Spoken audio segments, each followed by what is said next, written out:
అందరు కూడా నమస్కారము. నా బెయిల్ పిటిషన్ కోర్టు పరిధిలో ఉన్నందువలన అన్ని విషయాలు కూడా ఈరోజు విచారణ జరిగిన విషయాలు కానీ కేసు గురించి కానీ నేను పూర్తిగా మాట్లాడలేను. కానీ కొన్ని విషయాలు చెప్పదలుచుకున్నాను. ఈ ప్రభుత్వం చంద్రబాబు నాయుడు తెలుగుదేశం ప్రభుత్వం వచ్చినాక మొదటి నుంచి చూస్తే మొట్టమొదటగా మదన్పల్లిలో ఏదో జరిగిందని చెప్పి 2 నెలలు ఇష్యూస్ నడిపారు. అతన్ని ఎవరైతే సస్పెక్ట్ ఉన్నాడో అతను తీసుకుపోయి పాలిగ్రాఫ్ టెస్ట్ చేసినా కూడా ఇదంతా పూర్తి ఒక కట్టుకథ అని చెప్పి పూర్తిగా తేలింది. దాన్ని ఒక 2 నెలలు నడిపారు. తర్వాత మైన్స్ డిపార్ట్మెంట్లో అవకతవకలు జరిగాయి, ఇసుకలో 1000 కోట్లు అన్నారు. అదంతా కూడా తప్పు కథనం అని చెప్పి తేలడం జరిగింది. అదేవిధంగా మైన్స్ 100 మైన్స్ అనేక్రాంతం చేశారని తప్పుడు ఆరోపణలు చేశారు. ఏ ఒక్కటి కూడా ఇప్పటి వరకు ప్రూవ్ చేయలేదు. అదేవిధంగా మళ్ళీ కొన్ని రోజులకి ఫారెస్ట్ ల్యాండ్ మా సొంత ల్యాండ్ అని పేపర్లు చూపించినా కూడా ఇది ఫారెస్ట్ ల్యాండ్, దీన్ని ఆక్రమించారన్నారు.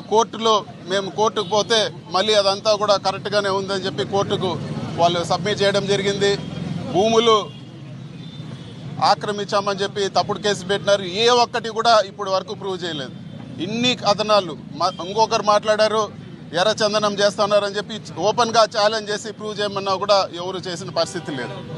ఇప్పటి వరకు చూస్తే అన్ని ఆరోపణలు చేసి ఇప్పుడు చివరిగా లిక్కర్ స్కామ్ అని చెప్పి ఇంకొక ఆరోపణ చేస్తున్నారు. ఇన్ని ఆరోపణలాగిన ఇది కూడా ఒక పొలిటికల్ హరాస్మెంట్ కేసు మాత్రమే.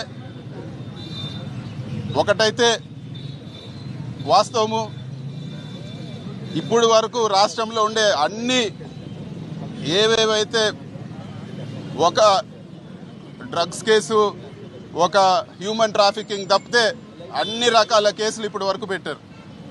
ఒకటే నేను చెప్పదలుచుకున్నాను, కోర్టు పరిధిలో ఉంది కాబట్టి పూర్తి వివరాలు చెప్పలేను. ఇది పూర్తి తప్పుడు కేసు. ఇలాంటి కేసులకు భయపడేది లేదు, ధైర్యంగా ఎదుర్కొంటామని చెప్పి కూడా ఈరోజు మీ సమక్షంలో తెలియజేస్తా ఉన్నాను.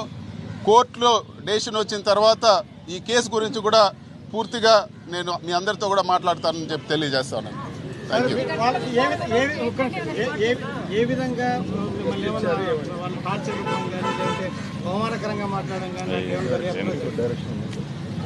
ఇది కోర్టు పరిధిలో ఉంది.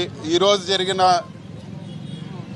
ఏదైతే సిట్ విచారణ కానీ లేకపోతే కేసు గురించి కానీ నేను మాట్లాడే పరిస్థితి లేదు. ఖచ్చితంగా కోర్టులో డెసిషన్ వస్తానే దీని గురించి నేను పూర్తిగా ప్రెస్ కాన్ఫరెన్స్ పెట్టి పూర్తిగా కూడా నేను మాట్లాడతానని చెప్పి కూడా తెలియజేస్తాను.